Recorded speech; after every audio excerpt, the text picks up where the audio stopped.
welcome to the Festival of Storytellers.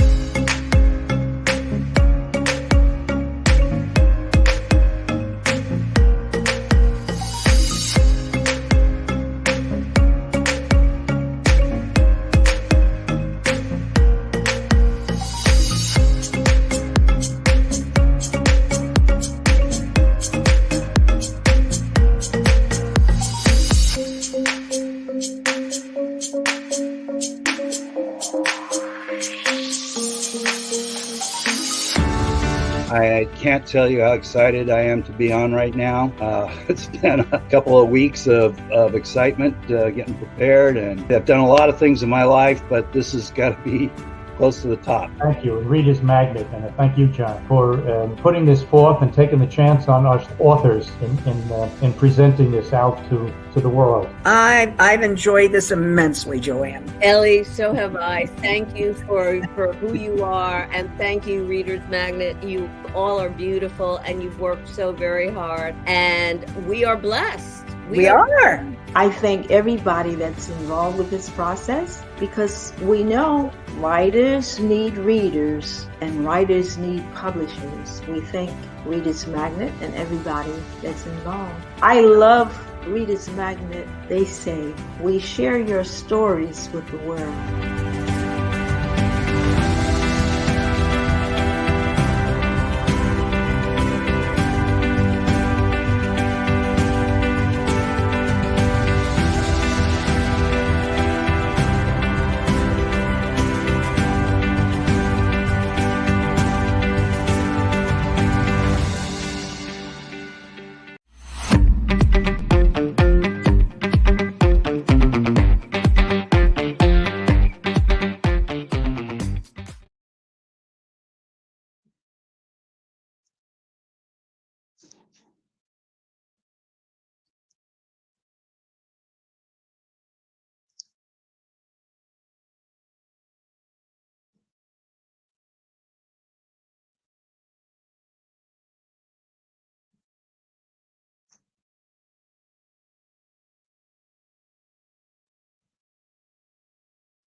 Good afternoon. I'm so happy to see some of you again who have been with me before, and a warm welcome to those who are visiting me for the very first time.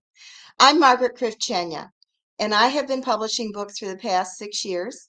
I'm the author of Evermore, which is my first adult novel, and it is a beautiful historical romance and mystery. And it chronicles a lot of the memories I have concerning my mother and father and the stories that my grandmother told me when I was growing up. I'll be talking much more about this tomorrow again. But I want to dedicate my time today on the Four Cousins Mystery Series, because this is what really launched my career as an author. I started out up in Michigan. I grew up in Michigan. I taught English literature. I had my master's in counseling, and I was a voice major, never ever thinking that I was going to be an author. So we moved to Florida. I've been here for many, many years. I live here with my husband, my 2 sons, daughter-in-laws, and my 4 grandchildren, who are the inspiration for the Four Cousins Mystery Series. And I have to tell you that I started it by just telling stories to my grandchildren when they're very little, when they slept over. And pretty soon the stories I told them, I started writing them down, putting them in big scrapbooks, illustrating them, and giving them to them for special events. So actually, as they grew older, I thought, well, you know what? I would like to keep writing. And I want to create a mystery detective series for them. And so I decided to call it the Four Cousins Mystery Series. And I went back to when I was a child, because my whole house was filled with books. Mom loved books, always gave me books, and my aunts and uncles gave me books for my Christmases and holidays. And so I loved the Nancy Drew books, I read every one of those, The Hidden Staircase. I love the Hardy Boys. And as I grew up and became an English major, of course, Jane Eyre, Wuthering Heights, I loved all of them. And today I continue to read. I'm an eclectic reader. I will read a lot of beautiful books, whether they're mystery stories or whether they're, just personal growth stories. So today I want to tell you about the Four Cousins Mystery Series. The first one is The Ghost of Canyon Camp. The second book I talked about on Halloween is The Haunted Lighthouse. The third book I had a lot of fun with, and it was called The Secret of the Broken Arrow Mine, and this took place in Wyoming and Montana. Today, what I want to do is I want to take you to Christmas. So as you'll see, I'm wearing this Christmas sweater, and I'm going to just go ahead and put on my Santa hat because we are going to be all about Christmas today. And we are going to explore the case of the mysterious mansion. So this is the last of the published Four Cousins Mystery Series. The new one I'm going to tell you about tomorrow. I'm about ready to send it to the publisher. It is called The Quest for the Cat's Eye Ruby, and I'll tell you about that tomorrow. Now, I mentioned that my four grandchildren are the inspiration for the Four Cousins Mystery Series. I have two granddaughters and two grandsons, and my granddaughters are Kate and Emma, and my grandsons are Harrison and Parker. So my oldest son has the two girls, my youngest son has the two boys. So they're in this book, and they're all different. Their personalities are different, and they all enhance every single story. So we have Kate, who's my oldest granddaughter, and she is the girl in charge. She's the one they all look up to. Emma is her sister, and Emma's about 3 years younger. And Emma has this sixth sense, this intuition of things that are going to happen, of any danger that may occur. And in the mysterious mansion, she hears something calling to her, the treasure that needs to be found. The four cousins have learned to depend on her, and they trust her intuition. Harrison is the oldest of the boys. Harrison is reasonable, he's responsible, he's intelligent. He works with Emma. The two of them are great buddies in investigation. And then the youngest is Parker. And Parker is fun-loving. And he is going to be the one in this story that actually helps to find the cipher. Now, Harrison, interestingly enough, is the one who gave me the idea for the title, The Case of the Mysterious Mansion. He said, Grandma, why don't you call it something about the mysterious mansion? I thought, well, that sounds like a great title. So I did. All of the settings from my books are places that I've been to before, and it's also places that we love. My husband and I love to travel. We love to go horseback riding. We love to explore. So the case of Canyon Camp, The Ghost of Canyon Camp, and also The Secret of the Broken Arrow Mine take place out near the Yellowstone area. They take place in Montana, Wyoming. We visited many times. The Haunted Lighthouse, which is near and dear to my heart, takes place in Sanibel Island, and we have been going there since 1978. My parents had a condo. We still go there and visit, and it's beautiful, beautiful. And we're praying that it will be rebuilt, certainly after this hurricane. It seems to be well on the way, and we're so blessed and thankful to God for that. So the case of the mysterious mansion takes place in another one of my husband and our favorite places, Asheville, North Carolina. So we just absolutely love this area. So the mysterious mansion is called Greystone Manor, and it is hidden away deep in the forest, not far from the Biltmore Estate. If you've ever been there, it's in the mountains. Below it is this beautiful little village, all Christmas village, all year round, called Holly Hill. And Greystone Manor, the occupants have owned this beautiful mansion for centuries. And they have always supported the town of Holly Hill because they all love Christmas. So what's happened is that the families, the four cousins, are going to spend 2 weeks in this area. They've rented a beautiful snow lodge. They don't realize that it's really close to Greystone Manor. It's up in the mountains, and it overlooks Holly Hill. So pretty soon they discover it. They end up going to Greystone Manor, and I have created different characters. You know, I love to create these characters. So Tommy, one of my very favorite characters, who is in The Secret of the Broken Arrow Mine, he travels to North Carolina. He's going to join the four cousins for Christmas. So he brings his dog, Robin, his big collie. And so he comes again, and he's going to find his forever family. Because if you remember from yesterday, those of you who were with me, he lost his dad in a forest fire up in the Bighorn Mountains of Wyoming. So he will be coming to join them. And so all of these friends and people are gathering together. They discover Greystone Manor. They have discovered Holly Hill, and they meet two new friends called Nicholas and Clara, who work in the toy store in Holly Hill. They are friends with the owners of Greystone Manor, and they are the ones who take the four cousins and introduce them to Anna, who owns the mansion. She lives there all alone. Her husband has died. Clarence, who's the groundskeeper, manager of the estate, holds a secret love for Anna. And Agnes, who is the housekeeper and cook extraordinaire. So these three people run Greystone Manor. Unfortunately, Greystone Manor is suffering from severe financial difficulties. Anna has gone through just about all the funds trying to help support the people in Holly Hill and take care of this beautiful estate. Clarence has done his best for her. They used to have a winery on the property. They still do, but it's been closed, so they have very little income. So they're hoping to save this historic building.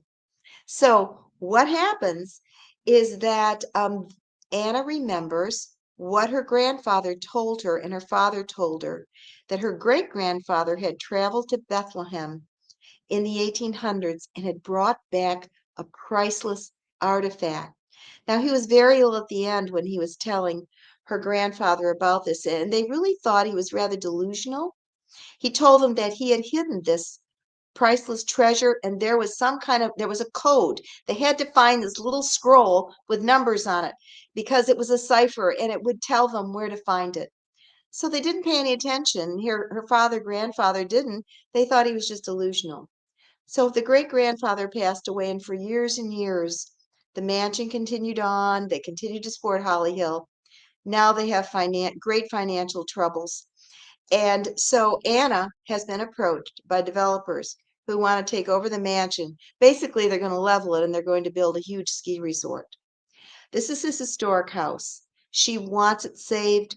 She doesn't want it converted to condos or whatever the developers are going to do. And she really wants to save it. So this is where the four cousins come in along with Tommy. And so, they're going to be saving Holly Hill and this family, but they have to find the priceless treasure. And this is where they enter the mansion. They get to meet Anna.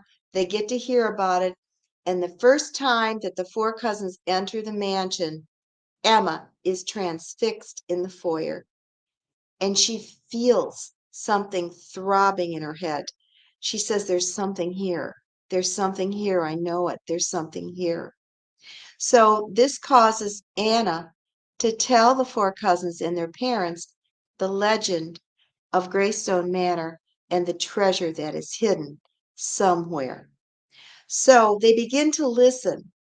And it is Clarence and Agnes who tell Anna that they don't believe this is just a legend and that's just, the ravings of a very sick old man.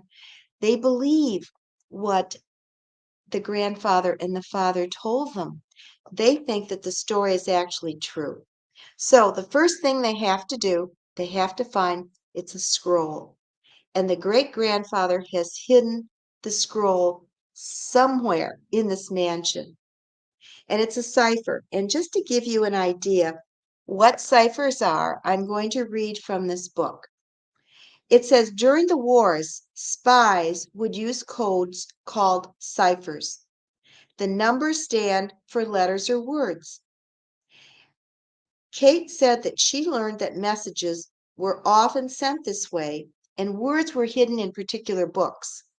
You had to know the book and use the numbers to correspond to pages paragraphs, and sentences. It was quite ingenious, really a puzzle to be solved. And Kate was told her astonished audience. So I'm going to read you part of this book, and I'm going to tell you just a little bit about where I got the story. As I said, I wanted to be a writer from the time I started telling my grandchildren stories and found I thoroughly enjoyed it and that I actually had an imagination. I knew I had one, but it was really, it was really something that surprised me that I could make up these stories. And when I started writing them, I found that once I started sitting at a computer and had the idea for my story in the head and started writing, that the words just and the ideas just flowed. And as I've told you in previous broadcasts, I just live in my story. I live in my story morning, noon, and night. I sleep when I'm sleeping. I'll wake up in the middle of the night and think, oh, I can put that in the story. So I just love being involved in books. So right now I want to go back to the case of the mysterious mansion. And again, the places my husband had visited, as I told you, the Yellowstone area, North Carolina. We love these areas. These are memorable to us, and we go back again and again. We've been to Yellowstone 4 times. We go up every year to North Carolina and that area. We absolutely love it. And I love mystery novels. That's what I grew up with, the Nancy Drew stories, Hardy Boys. I love mystery novels. So let's go back and let me read to you from the case of the mysterious mansion. So I want you to close your eyes. And those of you who have grown up north or you're up north, I want you to imagine what it's like to run out of power, run out of heat, and a big blizzard is approaching. Because this is where we're picking up in the case of the mysterious mansion. A fierce storm is coming upon the Asheville area. So what we have here is Kate. It's coming.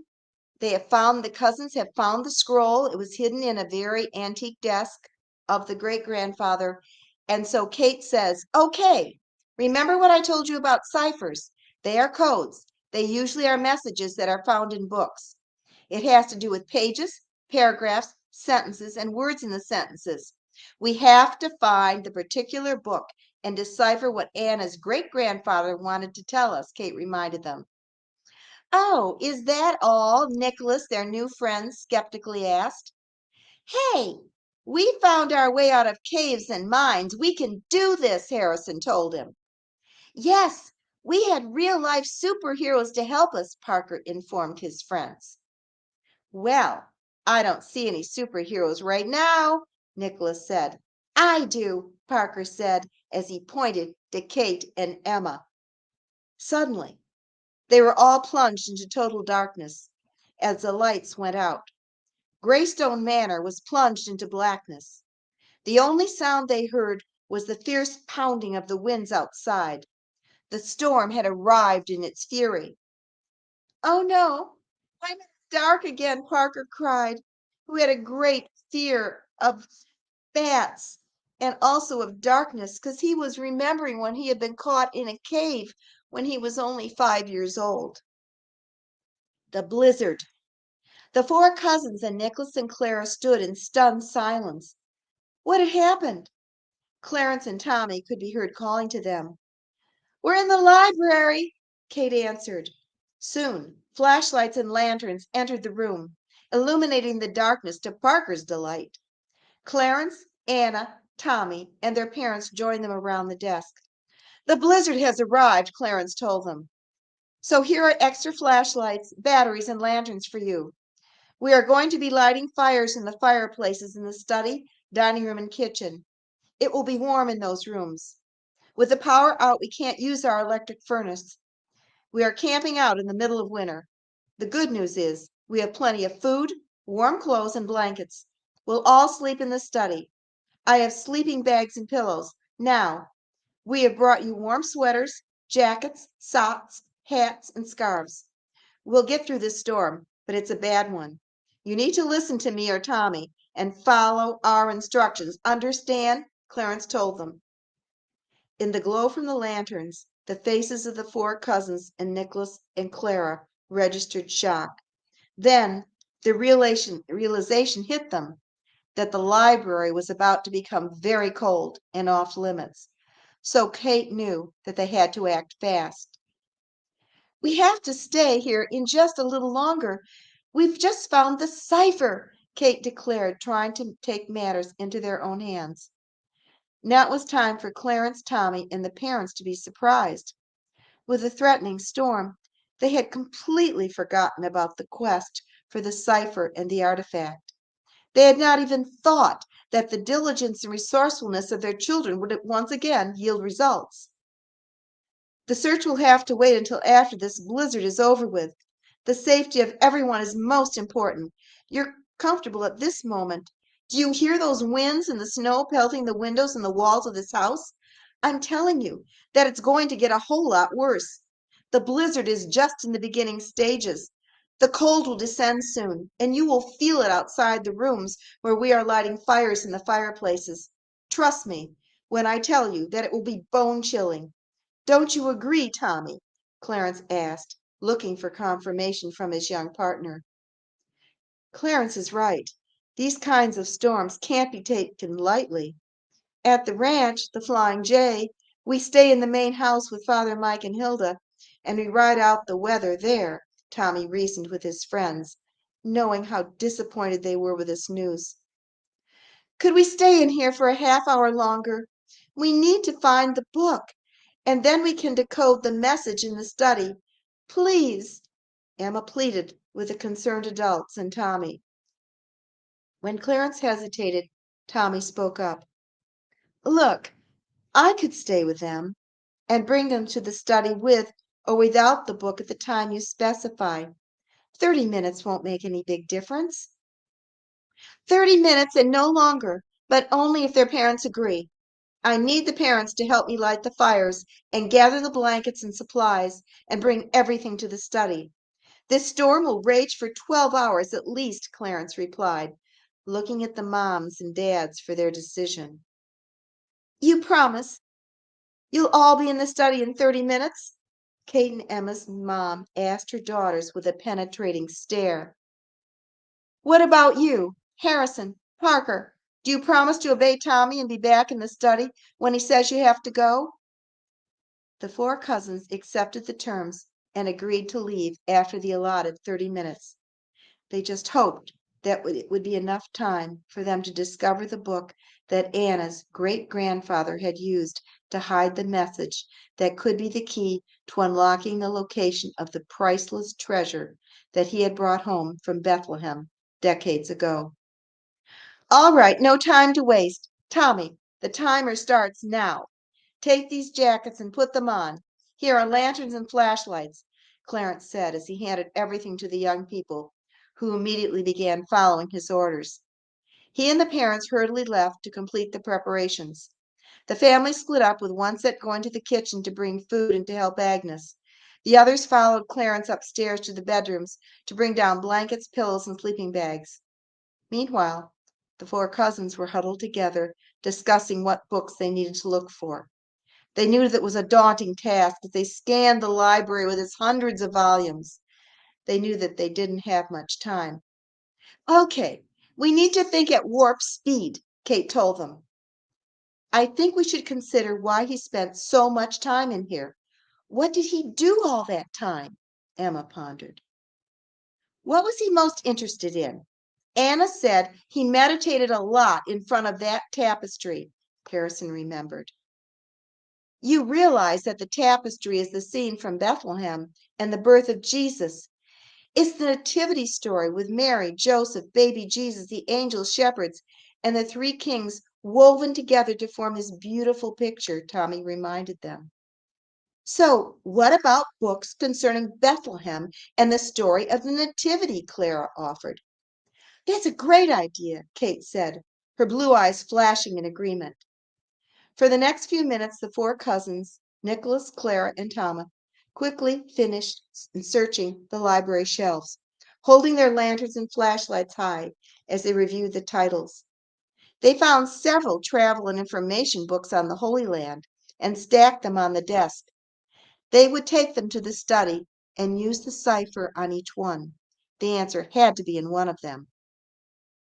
Nicholas was watching Parker pick up a heavy, dust-covered volume. The youngest of the cousins had been listening to his brother and Kate, Emma, and Tommy when he noticed this unusual book on the floor in front of the tapestry. It was propped up against the kneeling bench that Anna's great-grandfather had used when he prayed. As he wiped away the grime on the cover, a beautiful picture of Bethlehem emerged. Hey, could this be it? It looks very old and important, and it's right by this kneeling bench and the tapestry. It looks like the same scene, Parker excitedly exclaimed as he held his flashlight above the object. Everyone gathered around Parker, shining lanterns and flashlights downward as they regarded the well-worn volume that was ragged at the edges. It certainly seemed that Anna's great-grandfather wanted this book near him and had perused its pages many times. Could Parker have truly found the carrier of the secrets? From outside, a loud sound of cracking and a small boom could be heard, as well as the constant pounding of the winds against the walls of the manor. The great house felt like it was shaking and groaning under the fierce Arctic onslaught. A crash and a thud assailed their ears. Time to go. We need to move to the study. The wind is bringing down evergreen trees and the power lines. That was the boom you heard. The transformers exploded. Gather up all the books you want to bring with you, and don't forget the scroll, Tommy commanded as he waited patiently while his friends quickly collected the books and scroll. He smiled at Parker as he saw him carefully and reverently carrying what could hold the answer to the puzzle they were trying desperately to solve. Emma watched her cousin carry the precious cargo and knew that they had found what they had been looking for. All around Greystone Manor, the worst blizzard in the history of North Carolina, with its devastating ice, snow, and hurricane-force winds, were covering them. Bitter cold, destruction, isolation would be its legacy for weeks to come. But in the middle of the blizzard, the cipher was waiting to be decoded. So, the next chapter is called The Message Revealed, and in it, the four cousins will find out where and what this artifact is.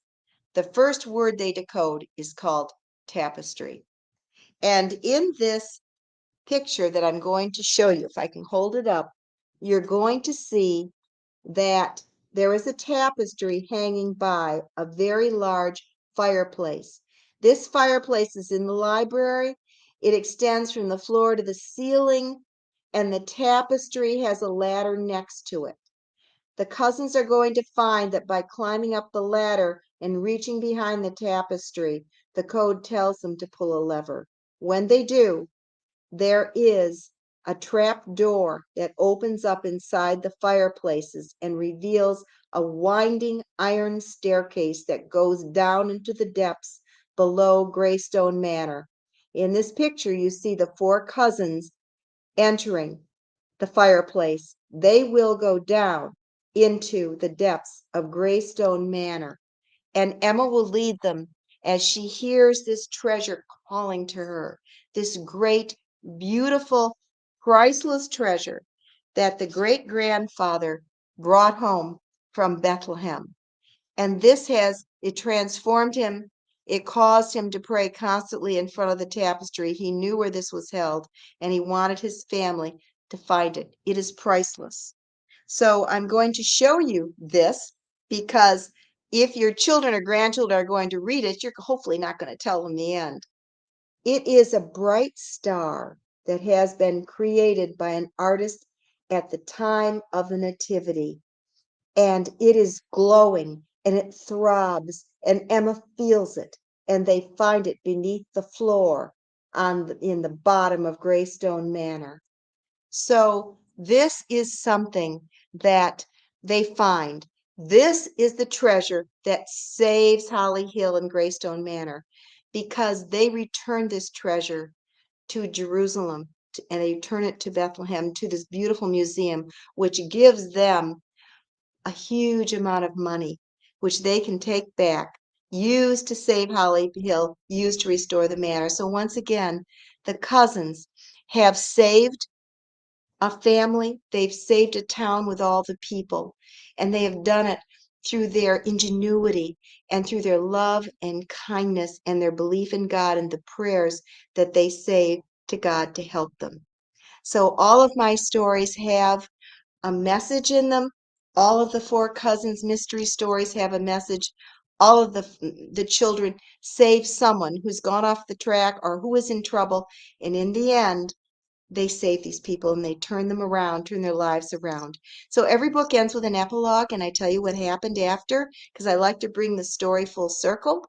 And I'm going to tell you about the fifth book in the Four Cousins Mystery Series, the one that will go to the publisher soon. I'll tell you about that tomorrow.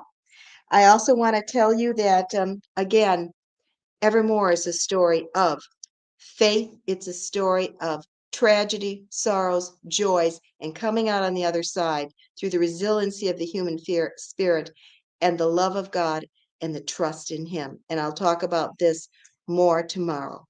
Now, I want to tell you about a very exciting offer. My books can be purchased, of course, through Amazon, Barnes & Noble, but more importantly, they can be purchased through my website, which is thefourcousinsmysteries.com. Starting tomorrow, I'm offering a Christmas special. The code is going to be Storyteller, and it will give you 15% off on every purchase of these books. Shipping is free, and I will sign the books. And if it's Four Cousins Mystery Series, I will have the Four Cousins sign them also. They will be treasures for your children and grandchildren to have. I want to thank you so much for listening to me. Love you all. I wish you a beautiful, blessed, Merry Christmas, and I hope I can see you for my last broadcast tomorrow at 3:30. Bye-bye. Have a great evening.